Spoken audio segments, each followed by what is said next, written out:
जो पुरुष अपनी पत्नी की इन बातों को अनदेखा करते हैं उन्हें बहुत बड़ी मुसीबत का सामना करना पड़ता है। जय श्री कृष्ण प्रिय दर्शक बंधु, एक बार पुनः स्वागत है आप सभी मित्रों का आपके अपने चैनल दर्पण ज्ञान गागर यूट्यूब चैनल में। प्रिय दर्शक बंधुओं, आज आपके समक्ष बहुत ही मोटिवेशनल व ज्ञानवर्धक कहानी लेकर हाजिर हुए हैं। आज की हमारी जो कहानी है एक बुद्धिमान पत्नी की कहानी है। प्रिय दोस्तों, जो पुरुष अपनी पत्नी की हित भरी सलाह को नहीं मानते हैं उन्हें पछताने के अतिरिक्त कुछ भी प्राप्त नहीं होता। स्त्री यदि सुशील है, गुणवान है तो छोटी से छोटी बात को लेकर उससे अवश्य ही मंत्रणा करनी चाहिए। एक सुलक्षणी स्त्री कभी भी अपने पति का अहित नहीं चाहेगी। वो तो सदैव ही अपने पति के कल्याण की ही सोचेगी, चाहे उसका पति कितना भी खराब क्यों ना हो। समझदार पत्नी हमेशा अपने पति को बुराई और अन्याय के मार्ग पर चलने से रोकती है। और प्रिय दोस्तों, पति का भी ये दायित्व बनता है कि वो अपना हित चाहने वाली पत्नी का सुझाव भी माने और उसकी बात को ध्यान से सुने, और उसकी बात यदि तर्क संगत है तो उसको अनसुना ना करे। जो लोग अपनी पत्नी के विचारों को अर्थात उसकी सलाह को महत्व नहीं देते तो एक दिन उनको मुंह की खानी पड़ती है। प्रिय दोस्तों, इस संबंध में आज मैं आपको एक छोटी सी कहानी सुनाता हूँ। वाराणसी में भगवान शिव के मंदिर में एक कबूतरों का जोड़ा रहता था। वे पूरे दिन मंदिर के आसपास ही चक्कर लगाते रहते थे और मंदिर में आने जाने वाले हजारों श्रद्धालुओं की नजर उन कबूतरों पर पड़ती थी। उन कबूतरों का मंदिर से इतना लगाव हो गया था कि हजारों लोगों की भीड़ होने पर भी वे मंदिर को छोड़कर कहीं भी नहीं जाते थे। इस प्रकार मंदिर में रहते हुए उन्हें कई वर्ष बीत गए। एक दिन वे खिड़की के एक झरोके में बैठे हुए थे, तभी उन्हें एक बाज ने देख लिया और उसी समय उस कबूतरी की भी नजर उस बाज पर पड़ गई कि इस दुष्ट बाज ने हमें देख लिया है। कहीं ऐसा ना हो कि किसी दिन हम बेचिंत बैठे हों और ये हमें उठा ले जाए। और याद रखना प्रिय दोस्तों, जो व्यक्ति आने वाले संकट के विषय में पहले से अनुमान लगाकर उसके उपाय के बारे में नहीं सोचता, वो अतिशीघ्र विपत्ति में पड़कर नाश को प्राप्त होता है। कहते हैं कि शत्रु, रोग, कर्जा, अग्नि, इन चारों का जो समय रहते प्रबंध नहीं करता, ये चारों उसे अतिशीघ्र नष्ट कर डालते हैं। कहा तो यहाँ तक गया है कि इनके शेष को भी शेष नहीं छोड़ना चाहिए, वरना ये विकराल रूप धारण कर लेते हैं।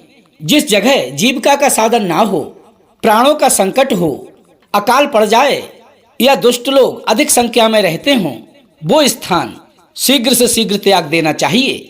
बेचारी डरी हुई कबूतरी कबूतर से कहने लगी बेचारी डरी हुई कबूतरी कबूतर से कहने लगी कि हे स्वामी, ये स्थान दुष्टबाज की दृष्टि से दूषित हो चुका है, अतः हमें इस स्थान को अतिशीघ्र त्याग देना चाहिए। उस कबूतरी की बात सुनकर उसका पति कबूतर अकड़ते हुए बोला, हे भीरू, तुम क्यों चिंता करती हो? वो बाज हमारा क्या बिगाड़ सकता है? ये स्थान हमारे लिए प्राणों से बढ़कर है और पिछले कई वर्षों से हम यहाँ रहते आ रहे हैं। इतनी आसानी से हम इसे कैसे छोड़ दें? तभी वो कबूतरी कहने लगी कि हे महाराज, विद्वान लोग कहते हैं उपद्रव खड़ा होने पर, अकाल पड़ने पर, अचानक हमला होने पर, दुष्टों का संग होने पर जो अतिशीघ्र भाग खड़ा नहीं होता, वो पंगु नदी के किनारे खड़े वृक्ष के समान नाश को प्राप्त होता है। इसलिए हे स्वामी, जब तक ये काल रूपी बाज हम लोगों से बहुत दूर है, उससे पहले ही हमें ये स्थान त्याग कर किसी दूसरे सुरक्षित स्थान पर चले जाना चाहिए, क्योंकि यदि जीवित रहेंगे तो कोई भी चीज फिर से प्राप्त की जा सकती है और प्राण ना रहने पर किसी चीज का कोई भी अर्थ नहीं रहता। मित्र, धन, गृह, प्राण रहने पर फिर से प्राप्त हो सकते हैं। यदि मनुष्य ने अपनी स्वयं की रक्षा कर ली तो उसे इस लोक में सब कुछ प्राप्त हो जाता है। आप तो इस बात को जानते ही हैं कि लोभ और मोह में पड़कर ही मनुष्य विपत्ति में फंस जाता है। इस संबंध में मैं आपको एक छोटी सी कहानी सुनाती हूँ। एक बार एक सेठ जी ने एक सफेद चूहा पाला। वे उसे बड़े ही प्यार से खिलाते पिलाते थे और सेठ जी की एक दुकान भी थी। उनकी दुकान में बहुत सारे चूहे रहते थे जो दिन रात उनकी दुकान में रखी हुई चीजों को खाते रहते थे। चूहों से निजात पाने के लिए सेठ जी ने एक बिल्ली पाल रखी थी। वो बिल्ली रोजाना 4-5 चूहों को प्रतिदिन चट कर जाती थी। जब एक दिन उसको दुकान में कोई चूहा नहीं मिला तो भूख से व्याकुल होकर उस बिल्ली ने सेठ के उस पालतू चूहे को ही खा लिया। ये देखकर सेठ जी को बड़ा ही दुख हुआ। अब तो वे बैठकर रोने लगे। सेठ को रोता देखकर एक महात्मा जी ने उनसे पूछा कि हे सेठ जी, तुम क्यों रो रहे हो? तभी सेठ ने वो सारी कहानी बता दी। तभी महात्मा जी बोले कि हे सेठ जी, जब तुमने चूहा पाला तो फिर बिल्ली क्यों पाली? तुम्हें पता नहीं था चूहा बिल्ली का भोजन होता है? तभी सेठ जी बोले कि हे बाबा जी, बिल्ली तो मैंने दुकान वाले चूहों के लिए पाली थी, मुझे क्या पता था कि वो मेरे पले हुए चूहे को भी खा जाएगी। तभी महात्मा जी ने कहा, हे सेठ जी, क्या दुकान में रहने वाले चूहों में जान नहीं होती? तभी सेठ जी बोले, हे महाराज, पर मुझे तो इसी चूहे से लगाव था। तभी महात्मा जी ने समझाया, देखो सेठ जी, तुम्हारे दुख का कारण चूहा नहीं बल्कि तुम्हारे अंदर का ममता मोह है। उस चूहे से आसक्ति होने के कारण तुम्हें अत्यंत दुख हो रहा है। यही सत्य है। सांसारिक चीजों में आसक्तियां ही हमारी मुसीबत का कारण बनती हैं। यदि कहीं पर प्राणों का संकट हो तो पहले अपने प्राणों को बचाओ। यदि प्राण सुरक्षित रहेंगे तो आसक्तियां फिर बढ़ सकती हैं। जैसे पशु घास चरने के लालच में कुआं या खंदक में गिर जाता है, उसी प्रकार मनुष्य माया मोह और लोभ में पड़कर विपत्ति में फंस जाता है। प्रिय दोस्तों, उत्तम बुद्धि वाली कबूतरी की बात को सुनकर भी वो कबूतर उस स्थान को छोड़ने को बिल्कुल भी तैयार नहीं हुआ। और अगले दिन वही हुआ जिस बात के बारे में कबूतरी उसको आगाह कर चुकी थी।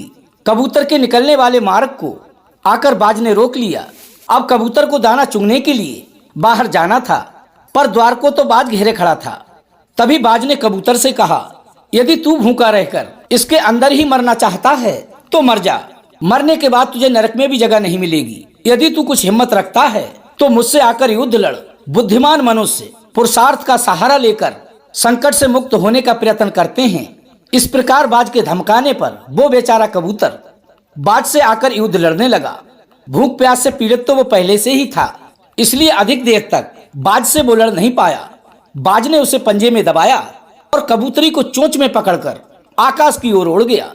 आकाश में उड़ते वक्त कबूतरी ने कबूतर से कहा कि हे महाराज, यदि आप उस समय मेरी बात मान लेते तो आज हम दोनों हंसी खुशी से अपना जीवन व्यतीत करते होते, पर तुमने रावण की तरह मंदोदरी की बात पर ध्यान नहीं दिया। जैसे बाली ने अपनी पत्नी तारा की बात नहीं मानी और भगवान श्री राम के हाथों मारा गया। रावण की पत्नी मंदोदरी उसे हर कृत्य पर समझाती थी, पर उसने अपनी प्राण प्रिया की एक भी बात नहीं मानी और नतीजा ये हुआ, वो विश्व विजयी रावण अपने पुत्र पौत्रों सहित नष्ट हो गया। प्रिय दोस्तों, जो लोग पुरुष होने के गुमान में अपनी पत्नी को कुछ भी नहीं समझते, उसकी हितभरी बातों को भी हंसी में उड़ाते हुए अनदेखा कर देते हैं, ऐसे पुरुषों का यही हश्र होता है। क्योंकि बुद्धिमान लोग कहते हैं कि पत्नी से अच्छा कोई भी सलाहकार नहीं हो सकता, पत्नी से अच्छा कोई भी मित्र या हितैषी नहीं होता। पत्नी केवल जूते कपड़े व बर्तन धोने को नहीं है, वो आपको एक कुशल मंत्री की तरह सुझाव भी दे सकती है और जरूरत पड़ने पर आदेश भी दे सकती है। आखिर वो भी तो एक इंसान है, बुद्धि विवेक उसके अंदर भी होता है। प्रिय दोस्तों, यदि पत्नी बुद्धिमान हो तो एक कुशल मंत्री की तरह आपको सलाह भी देगी, भोजन कराते समय माता की तरह प्रेम भी करेगी और शयन करते समय स्वर्ग की अप्सरा रंभा की तरह देह सुख भी प्रदान करेगी। इसलिए प्रिय मित्रों, यदि हमारी पत्नी हमें कोई अच्छी सलाह देती है तो उसको हमें मानने में कोई भी हर्ज नहीं है। प्रिय दोस्तों, पर एक बात मैं दावे के साथ कह सकता हूँ, पत्नी के द्वारा दिया गया सुझाव आपके हित में ही होगा। पर यहाँ पर मुझे बड़े ही दुख के साथ ये भी बताना पड़ रहा है कि दुष्ट व दुष्चरित्र स्त्रियां आपका बुरा भी कर डालती हैं। खैर, वो बात मैं करना नहीं चाहता। यहाँ पर तो सिर्फ सुलक्षणी और उत्तम बुद्धि वाली पत्नियों की बात हो रही है। जब बाज कबूतर और कबूतरी को लेकर आकाश में उड़ रहा था तो कबूतरी ने फिर से कबूतर को समझाया कि हे स्वामी, बुद्धिमान पुरुषों को मुसीबत में पड़ने पर भी अपना उद्योग नहीं छोड़ना चाहिए, क्योंकि उद्यमी पुरुष कमजोर हों तो भी सफलता प्राप्त कर लेते हैं। विद्वान लोग विपत्ति काल में भी उद्यमी लोगों की प्रशंसा करते हैं। इसलिए तुम एक काम करो, जब तक मैं इसकी चोंच में हूँ तुम अपनी चोंच से इसके पंजे में चोट मारो। पृथ्वी पर पहुंचते ही हम इसका कुछ भी नहीं कर सकते। कबूतरी के बताए अनुसार कबूतर ने वैसा ही किया। कबूतर जोर जोर से बाज के पंजे में चोंच मारने लगा।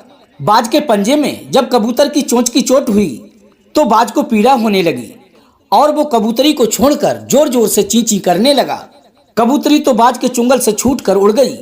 उधर पंजों में बार बार कबूतर की चोंच की चोट से उसके पंजों की पकड़ भी ढीली हो गई, जिसके कारण कबूतर भी उसके पंजों से निकल गया। इस प्रकार उन दोनों प्राणियों की जान बच गई। कहते हैं कि मनुष्य को उस समय तक ही भय से डरना चाहिए जब तक कि वो दूर है, पर जब सामने आ ही जाए तो बेधड़क निडर भाव से उसका सामना करना चाहिए। इसी में उसकी भलाई है। और अंत में एक बात और बताते चलें, उद्योग करने से दरिद्रता नहीं आती, भजन करने से पाप नहीं लगता, चुप रहने से झगड़ा नहीं बढ़ता और जागते रहने से मनुष्य को भय नहीं सताता। प्रिय दोस्तों, इसलिए आपसे निवेदन है, यदि आपकी पत्नी बुद्धिमान और होशियार है और आपके कल्याण की बात कह रही है तो उसकी बात पर अवश्य ही विचार करना चाहिए और मिलजुल कर प्रेम पूर्वक अपना दाम्पत्य जीवन व्यतीत करना चाहिए। तो कैसी लगी प्रिय दर्शक बंधु आज की हमारी ये कहानी? यदि अच्छी लगी हो तो चैनल को सब्सक्राइब कर लें, वीडियो को एक लाइक कर दें, हो सके तो अपने सगे संबंधियों व मित्रों तक वीडियो को शेयर अवश्य करें, अच्छे अच्छे कमेंट करें। फिर मिलेंगे इसी प्रकार की ज्ञानवर्धक चर्चा के साथ। इसी के साथ प्रिय दोस्तों, राधे राधे, जय श्री कृष्णा।